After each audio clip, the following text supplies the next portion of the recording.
Thanks so much for being here. My name is Olivia Haley, and I'm a rising senior at the University of Florida, and I'm happy to say that I'm an intern at the Claire Booth Lewis Center for Conservative Women this summer. CBL provides amazing opportunities for young women to learn, grow, and lead with their conservatism. It is my honor to introduce our speaker, Erin Hawley. Hawley is a senior counsel vice president for the Center of Life and Regulatory Practice at Alliance Defending Freedom. Before joining ADF, Hawley practiced appellate law all throughout Washington, D.C. Hawley has experience litigating before the U.S. Supreme Court as well as federal courts on appeals and state courts of last resort. She served as co-counsel to Mississippi and Dobbs v. Jackson Women's Health Organization, which ultimately overturned the Roe v. Wade decision.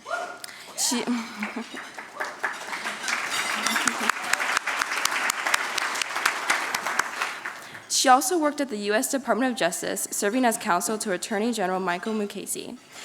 Hawley is a former law clerk to the U.S. Supreme Court of Justice Roberts and Judge Wilkinson. Hawley is a frequent commentator on Wall Street Journal, Washington Post, Fox News, and others. Hawley is a mother of 3 children with her husband, Senator Josh Hawley, and she wrote a book about motherhood titled Living Beloved, Lessons for My Little Ones About the Heart of God. Hawley received her bachelor's degree in animal science from Texas A&M University and her law degree from Yale Law School, where she was a Coker Fellow in Constitutional Law and on the Yale Law Journal. She served as associate professor of law at the University of Missouri. Her scholarship focuses primarily on federal courts and has been published in numerous journals. Without further ado, please join me in welcoming Erin Hawley.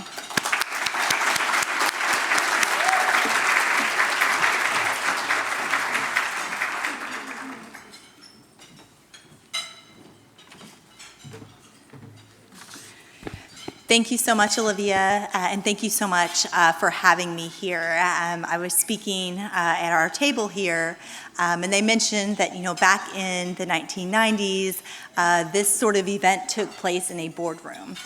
And that's because there weren't that many women interested in policies, in politics, in the things that are so necessary for the continuance of the American dream and for our future. And so I can't tell you how excited I am to be here, to have a chance to speak with you, and that all of you are here. And I have to tell you, when I came in I was rushing a bit. I had to jump a kiddo off at church and then jump on the parkway. Of course, the parkway was shut down. There was just one lane. So I was trying to get here, and I come in the hotel, and there are men everywhere. And I was like, wait a minute. I thought I was speaking to the women. And don't get me wrong, I love guys. I love speaking to men as well. But there's something special about conservative women, I think especially during this time period. So I am privileged to get to speak with you today. As I was thinking and praying about what to talk about, a verse came to mind, and that's when Jesus is speaking to his disciples, and he says, I have come that they may have life and that they may have it abundantly. And this type of life that Jesus was talking about giving us, it comes from this root word zoe or bios. And it means this sort of life that's fully alive, that's abundant life, that's not just sort of making it through our days and doing the best we can, but living fully in the moment, knowing that we are pursuing the God-given mission that he has set out for us long before we were even born. So that's sort of my question to you today. What does it look like as a woman to live this sort of Zoe life, this abundant, all-encompassing life? And I think that can look different for us at different times. My mom was famous for saying, that life is one of seasons. So are there seasons of tiny kids where you don't sleep a lot? There are seasons of being a taxi driver where you drive kids all over the DMV. And there are seasons of really buckling down at college or in your job and in your career. And so I think that it's such a testament to what women can do, to see all of you in this room and thinking about that today.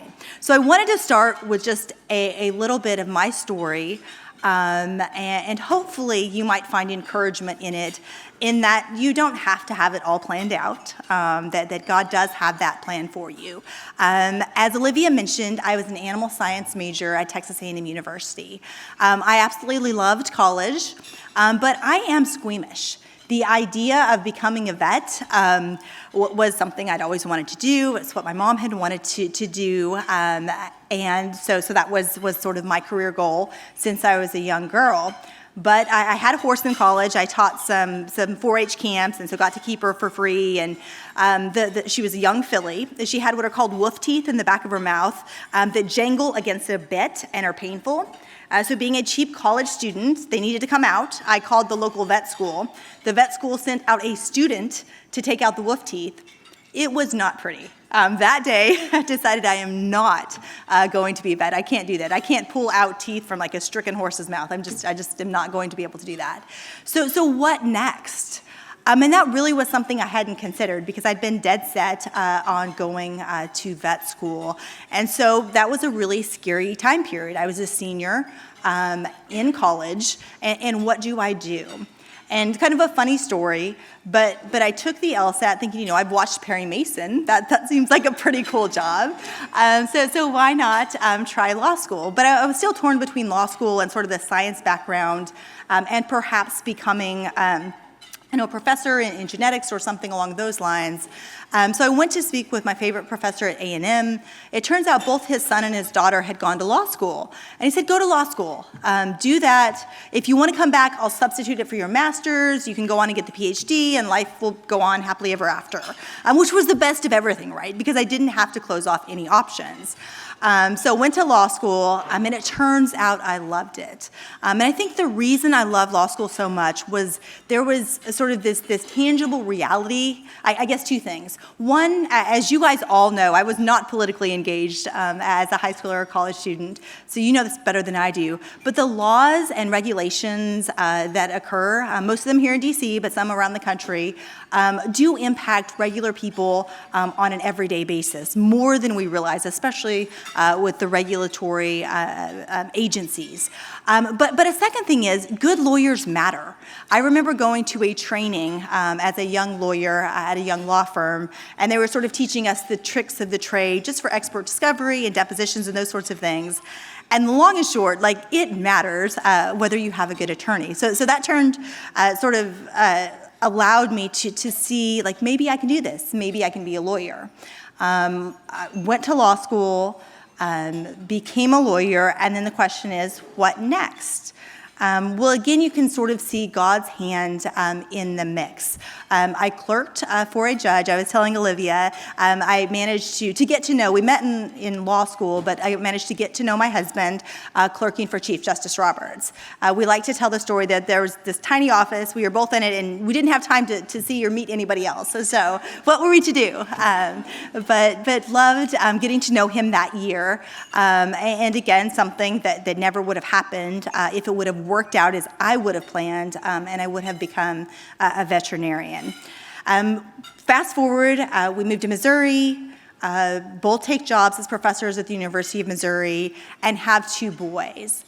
And that's where I really wanted to sort of dive into this. When we had these 2 boys, Josh ran for Attorney General, won, and then just a year and a half later was invited to run for Senate. So really busy time period. And during this time period, I did something that was really difficult. I stepped back from my job as a law professor, took an unpaid leave, did a research fellowship, but was able to mostly be home with my kids, as well as be able to do some things to help Josh with campaigning. Now, let me tell you, that was really, really hard. I'm someone who, as all of you are used to sort of doing the next thing and doing it with excellence. And I love my kiddos, but let me tell you, it is a lot easier to go into the office where it is quiet and peaceful and I can get my work done than to be at home with 2 or 3 toddlers who, as much as you might like them to behave like rational adults, are toddlers. So there was that whole dynamic in play. But the reason I'm telling you this is my husband ended up winning, as you know, and now we split our time between Washington, D.C., as well as Northern Virginia, and mostly in Missouri. And we've had our 3rd daughter now. With our 3rd daughter, I was working part-time at a law firm here in town. And it's like, I only have this limited amount of time. to work. What am I going to do with that? And I joined Alliance Defending Freedom. And Alliance Defending Freedom is a religious liberty nonprofit. We represent churches, we represent university students, we represent states like Mississippi in the Dobbs case. And it wasn't long after joining ADF, I was actually supposed to be quarter time, that my boss comes to me and says, we're going down to Mississippi to talk to them about, what we can do to help with Dobbs. The Supreme Court had just granted cert in that case. So I said, I've got this infant, what do I do? She said, bring her along. So I brought Abby along on the trip to Mississippi, and our babysitter was also coaching several various girls' teams. So she flew down after me. Of course, her plane ends up being late. So I'm going into the first meeting. Abigail needs a nap dreadfully. I'm literally running her up and down the halls of the hotel. She finally goes to sleep mercifully. I put the cover over her bassinet, park her in the corner, and we're good, right? She's asleep. She'll be asleep for a long time. We start discussing, what had happened since the Supreme Court had decided Casey. And the short answer to that is an awful lot. The court had changed dramatically. Justice Barrett was now a member of the court. Justice Kavanaugh was now a member of the court. So we were deep in the weeds of discussing how these individual justices might look at different arguments. And crucially, whether it might be worth it to ask the court not only to uphold Mississippi's 15-week law, but to go all the way and to overrule Roe versus Wade. Well, so we're in the middle of these conversations. I'm a relatively new employee at ADF, and Abigail wakes up screaming, bloody murder. So I'm trying to comfort her, trying to continue having these conversations about the various cases and how they might play out before the Supreme Court. And it was a little embarrassing, I won't lie to you, to be trying to do that at the same time. But the reality is that it also could not have been more perfect, because Abigail that day, she's super cute, curly red hair, I'm completely biased, but the reality is that she's not any more precious, any more loved by God, any more worthy of life than any other child. And I think she showed us all in that room that day what it was we were really fighting for, what it was that each and every child in America is entitled to, at a minimum, the most basic of rights, the right to a life. And it also was so encouraging to me. As I mentioned, I had stepped back, and the reality is that I never would have been in that room. I never would have been able to represent Mississippi in the Dobbs case, especially as a mom. If God hadn't orchestrated all these sort of circumstances in a way I never could have expected or planned out. So get to represent Mississippi. I'm a part of the legal team. Abby and I fly all over the country. And as you know, there's a special day, at least in my mind, that comes before the June decision. And that was December 1st, when the United States Supreme Court heard the Dobbs case. There is an amazing attorney general in Mississippi. Her name is Lynn Fitch, and she made the brave decision to ask the Supreme Court to overrule Roe in its entirety, not to just pare it back, but to overrule it. And she took a lot of heat, even from really sincere pro-life religious liberty attorneys who were worried that the Supreme Court wasn't yet ready for it. But I loved her response. Her and her Solicitor General said, you know what? We represent the people of Mississippi. The people of Mississippi voted to protect life. We are going to defend that to the full. And they did. So Scott Stewart argued at the United States Supreme Court, and it became clear that day that the Supreme Court might really overrule Roe. Justice Kavanaugh asked question after question, saying the Constitution is silent as to life. Shouldn't we stay out of it? Justice Barrett asked questions pointing out that a lot had changed since 1970, that every state now has a safe haven law where if a woman is unable to parent for whatever reason, she can offer her child up for adoption, no questions asked. So it was clear that these two justices, at least, were interested in reversing Roe. Of course, we know, thankfully, the end of that story, the court did overturn Roe. And it overturned a disastrous legal precedent. In dissent, that decision, Justice White described the Roe decision as nothing less than raw judicial power. That's really an understatement. For those of you that have taken constitutional law, well, maybe not in all universities, but the reality is that a true vision of constitutional law acknowledges that Roe was absolutely untethered to any constitutional principle. Even pro-choice legal scholars have long acknowledged that. So the question is, Roe was absolutely lawless. There's no right to an abortion in the Constitution. So why did we arrive at one in Roe? And what has changed, we hope, today? And to me, it really is about what it is, what it means to be a woman, especially a conservative woman, but any woman. So let's listen just for a second to what 7 men in Roe told us it meant to be a woman. They said, and I'm quoting, that motherhood forces upon women a bleak and distressing future.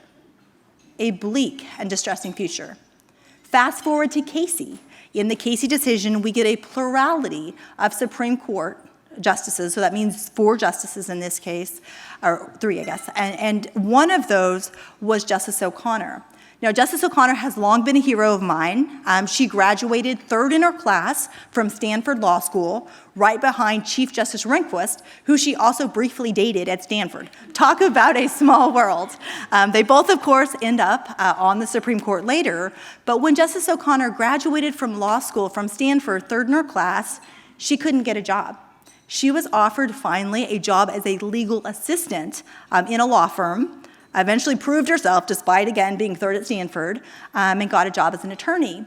But one of the things I've most admired about Justice O'Connor is hearing about her from her 3 boys.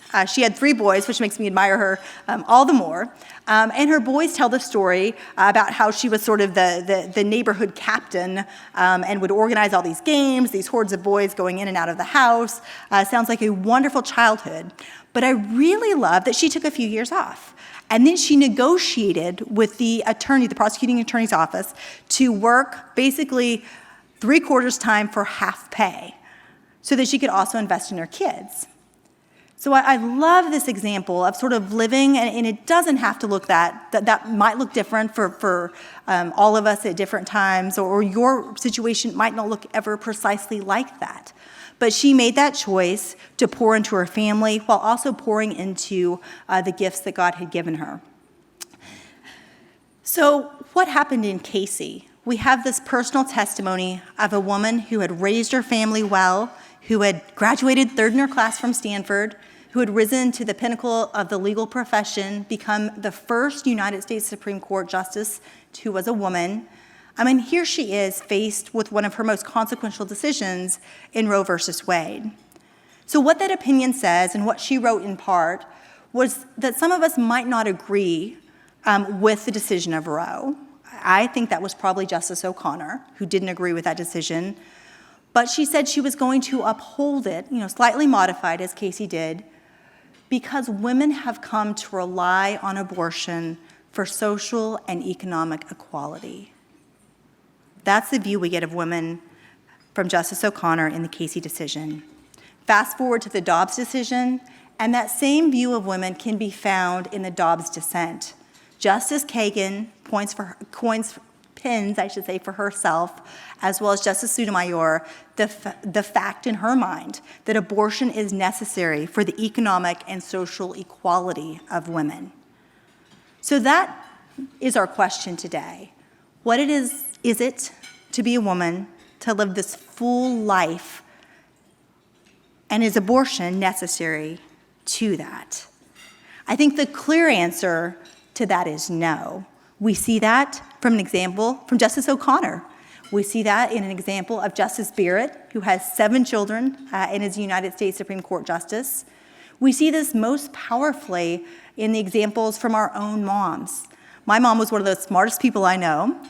She ended up raising cattle on a ranch because that's what she loved, but also raised her 3 girls. And in that life, we can see her sort of encapsulating the calling that Jesus says, store up treasures for yourself, not as the world sees them, but treasures that will not rust, that the moth will not eat, treasures in heaven.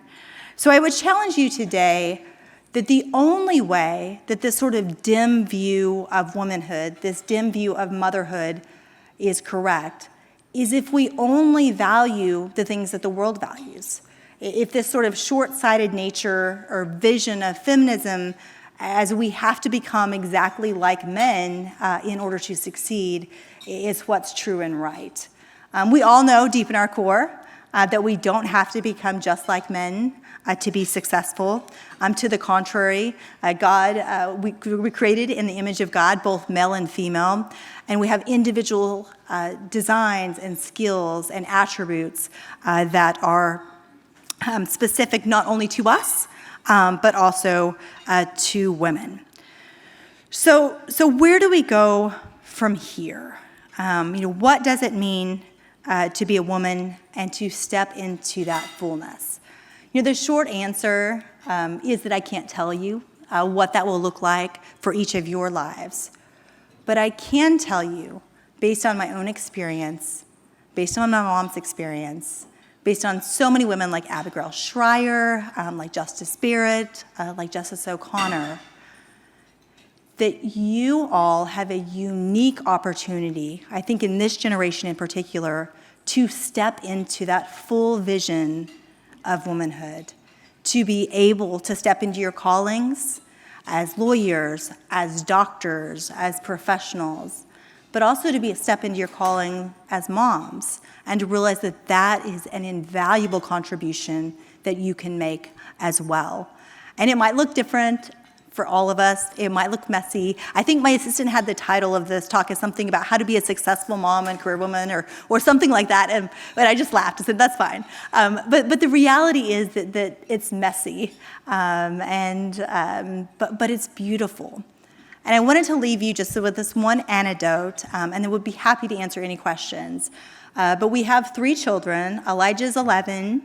Blaze is 9. He's a holy terror. He's lots of fun. And then Abigail, our daughter, is 3. And we have a dog, a puppy, a Labrador puppy. Do not recommend Labrador puppies, even though they're supposed to be family friendly. And this poor dog has been through a very lot in the last few months. It started off, we were gone to spring break back in Missouri. Our neighbors who are wonderful kept him, and he got this small cut on his tail. It got infected. We wrapped it because I'm, supposed to be this animal science person.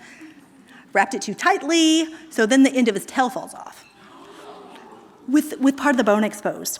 So then we have to take him to the vet, and the vet says, okay, we've got to do a tail surgery, but she only takes off like a tiny little bit. And this is a Labrador puppy. So even though I have him on enough sedatives for like a horse, he still bites at his tail, gets his tail, it doesn't heal. It dies again, the end of his tail does. So they have to do a second surgery. So now at this point, the tail's about this long, and he can still get it. I had like 4 cones on him, all of these sedatives, and this poor dog. And then the worst, well, not the worst, but to add insult to injury, he's been on antibiotics for about 3 months solid. So, messes his system up, and so all of his hair starts to fall out. So this poor Labrador puppy with, this bobtail, which is now, thankfully, is fully recovered, but he still doesn't have much hair. And Abigail is, we've been doctoring this dog for months. And so Abigail one day is petting him and doctoring him and said, oh, Abby, maybe you'll grow up to be a doctor like your aunt someday. And she looks at me and she says, no, a mama. And I just love that's what she thinks a mom is.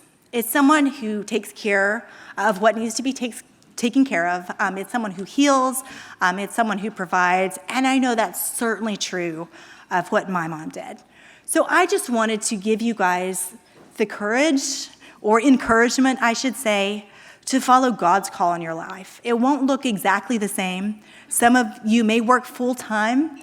Some of you may stay home full-time, or it may look like some messy mix in between. But all of it is valuable to the Lord. And don't let anyone tell you that anything you're doing as a woman is a bleak and distressing future, that is untrue. I am so proud of each of you that you are reaching into the calling that God has on your life, and excited to see the new generation of conservative women. I'm happy to answer any questions.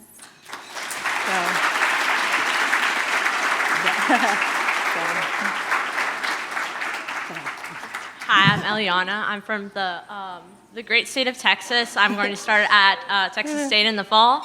I have a question for you about what you think we should do. I know we have a lot of legal challenges right now in the pro-life movement. We've lost a lot of momentum, unfortunately, after Roe v. Wade. What do you think the best strategy is legally when it comes to the abortion pill and when it comes to abortifacient contraceptives? Absolutely. So there's a lot in that question. And the first thing I'd like to say is that I agree. I think we are losing some ground as we see with the amendments taking place, the constitutional amendments throughout the country. So it really is an effort. We have to change hearts and minds. And the reality is that if you ask women who've had abortions, the reason for that, the primary reason they say, 70% of them, that they would have chosen to parent, that they would have chosen life if their circumstances were different. So this is so contrary to what we hear from the other side. But it's also hopeful. And then it gives us a chance to change those circumstances, to invest in policies through our church or through the state that allow women to flourish through pregnancy and beyond, even if those are unplanned. So while it's discouraging, I think that's really a key point of hope, is that abortion for most women is not something that they choose willingly, but because of circumstances. And then you also asked about the abortion drug. So I was privileged to represent a group of pro-life doctors and argue that case before the Supreme Court. As you know, that case did not go as well as we had hoped. What the court said was that we had failed a legal technicality, that because the doctors didn't themselves prescribe mifepristone, that they couldn't challenge it. Now, that's supremely disappointing because especially if you look at the FDA's decision in 2021 to take away even a single doctor's visit before women can take mifepristone, it's outrageously dangerous. We know that about 1 in 25 women go to the emergency room after taking the abortion drug. That number goes up under FDA's own studies that are relied on when you don't have that in-person visit. You don't get to screen for gestational age, for ectopic pregnancies, other things that can be dangerous. So the good news is that there's some states that are still in the lawsuit below. They have a different argument for standing, so my hope is that case will continue and the court will actually get to the merits of that. So that's the hope and prayer. In addition to that, a new administration could look at those FDA decisions and say, there's, regardless of one's view of abortion, it doesn't make sense to mail these to dorm rooms without any doctor ever having seen a woman. That's not good medicine. Thank you so much, and God bless you. Sure. Thanks.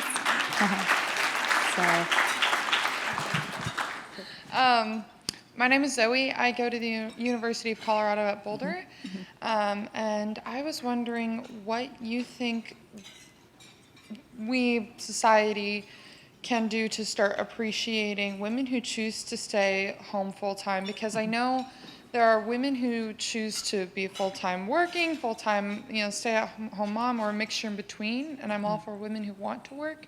I don't think that they should have to be at home all the time, but there seems to be this narrative that, she's just a stay-at-home mom. I'm like, I have a friend who, she has 3 younger brothers that are identical triplets, and they're a year apart, so it's like, they had 4 toddlers under the age of 2. That's not just a stay-at-home mom. Like, that's a full-time duty job. That's harder than a lot of other jobs you would have in the world. So how do you think we as society should start addressing motherhood? I think it needs to be appreciated more. I agree completely. And as I mentioned, it is much easier to be a lawyer than to be a mom.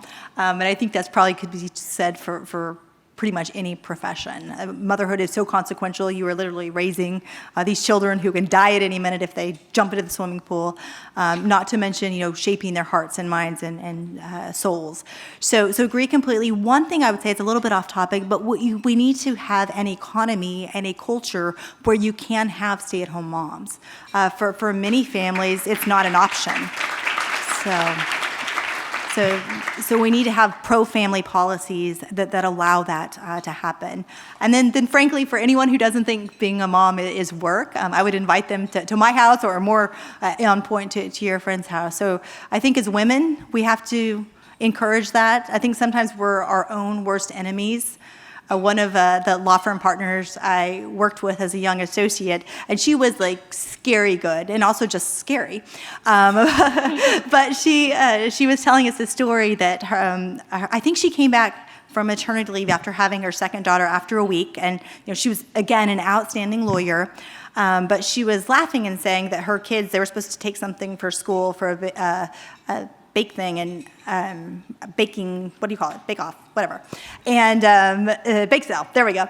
And so her daughters told her teacher, my mom doesn't make cookies, she makes money. Which the young associate was so horrifying. It's like, what if I want to make cookies for kids? But I think we just as women also have to support those moms. I think about Abigail Schreier. She was a colleague of mine in law school. We were actually TAs for the same class, and brilliant woman, chose to stay home with her kids for a number of years, and then publishes 2 best-selling books. So that there are seasons in life, but I think we as women need to value stay-at-home moms. Culture needs to value stay-at-home moms, and then we need to have a society that allows for stay-at-home moms. So thanks. Thank you. Hi, Ms. Hawley. My name's Anna Lepore. I'm going to Union University in the fall, but I'm from South Carolina, and I recently talked to my representative from my district, and I asked her stance on abortion, and she talked about how she's very pro-life, but after second semester. And I don't necessarily consider that pro-life. So my question is, how do we approach our representatives or other people who are pro-lifers but very lukewarm in their opinions? Yeah, I think that is a problem we're seeing throughout the country. And if you look at the polling even before Roe fell, it showed that a majority of the country was, quote unquote, pro-life, that they disagreed with the abortion regime allowed by Roe, and for good reason. That regime was more extreme than almost, I think, but a handful of countries, 7 countries, including China and North Korea. So that's the sort of policy we had under Roe. So we can change that now. And we can, I think, again, we have to start with voters, because our politicians are going to be representing those voters, and we have to convince them that life matters. Life doesn't only matter at 12 weeks when babies can likely feel pain, but it matters before, when they have a heartbeat. And I think the science is on our side. The science says that, at conception, you have a child, fully human, fully alive, and we don't condition any sort of worth based on the size or dependency in other circumstances. So I think we have to start with the voters and work from there. Okay, thank you. Sure. Hi, my name is Annalie Blomquist. I'm from Mount Liberty College in Salt Lake City, Utah. And I really appreciated Zoe's question. Hers is a little bit similar to mine, but more on an individual one-on-one basis. I go to church with some incredible young single adult women who are moving on in their careers. They're in law school, working full-time. And it surprises me how often, even in a Christian environment, they talk about how they don't want to have children, or they don't want to be a stay-at-home mom, or kind of chuckle at the idea of being a trad wife. And I was just wondering what advice you would give as we go into one-on-one conversations with these incredible women. What talking points or messages can we carry that might soften their hearts towards that way of life? That's a great question, and I can even sort of relate to for different reasons. My family was a mess growing up, and so for that reason, it's like, I don't want kids. Like this is just too messy. It's too hard, and probably some of the women, or that feel that way you referenced, have those sort of backgrounds as well. But the reality is that being a mom is the most rewarding thing I've ever done. It's the hardest. But to have Abby, who's 3, say she wants to be a mom, is really sort of just drills down what it is, what's important that I'm doing. Not that other things are not. And part of it may just be experience. But for women who have children, I think, the vast majority, hopefully all of them, would say, that is the most impactful thing that they've ever done. And it's certainly the biggest responsibility and duty, but also the greatest joy. I just can't say enough good things about being a mom. It's just, again, the hardest thing I've ever done, but it's absolutely worth it every single time. So, yeah. Hi, I'm Katie Hewlett, and I'm from Brigham Young University in Utah. When you were being introduced, they mentioned your book about what your children taught you about the heart of God, and so I wanted to ask you for an example about what you feel like they've taught you about God. Oh, sure. There's so many things. So as I sort of alluded to, I did not grow up babysitting. I thought kids were not my thing. And, went to law school and was very career-oriented and focused. And so then I had these kids, and I really had no idea what to do with them. So it was an uphill learning curve.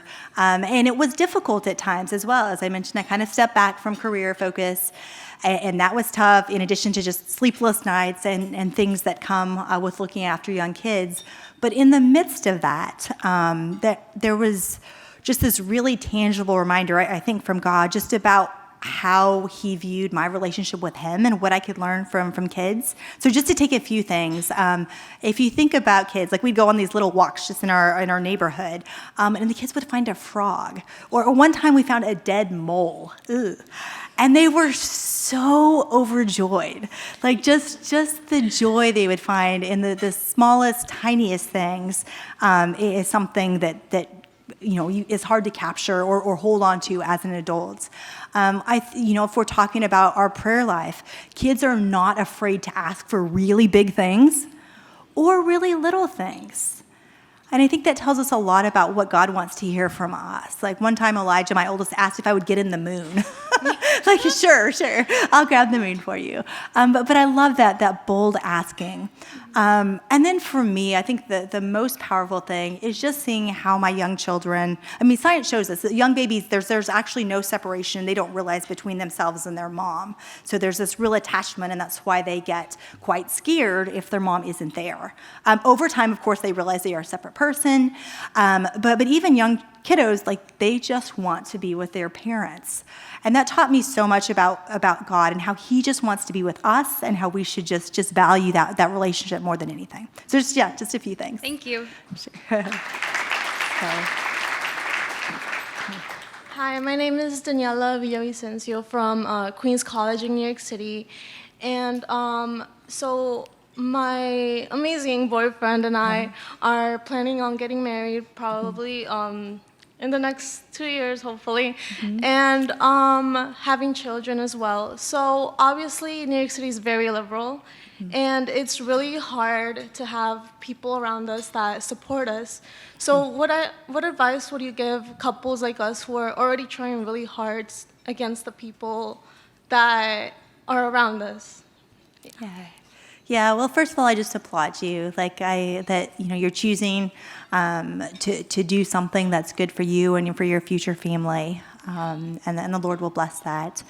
And then I'm thankful you're here, that you can be surrounded with some like-minded individuals that can encourage you. Keep in touch with them throughout life. And then moms groups are great. As you have children, I would encourage you to get plugged in at a local church. And, whether it's, often they'll have Bible studies with a little bit of childcare, which is really nice because you have, an hour to visit with women and someone takes care of your kid in Kid Wonderland. But take those opportunities to get involved with other women who are in similar circumstances. So I know there may not be a lot of them in your situation right now, but find them and then keep in touch with these ladies. Okay, thank you. Sure.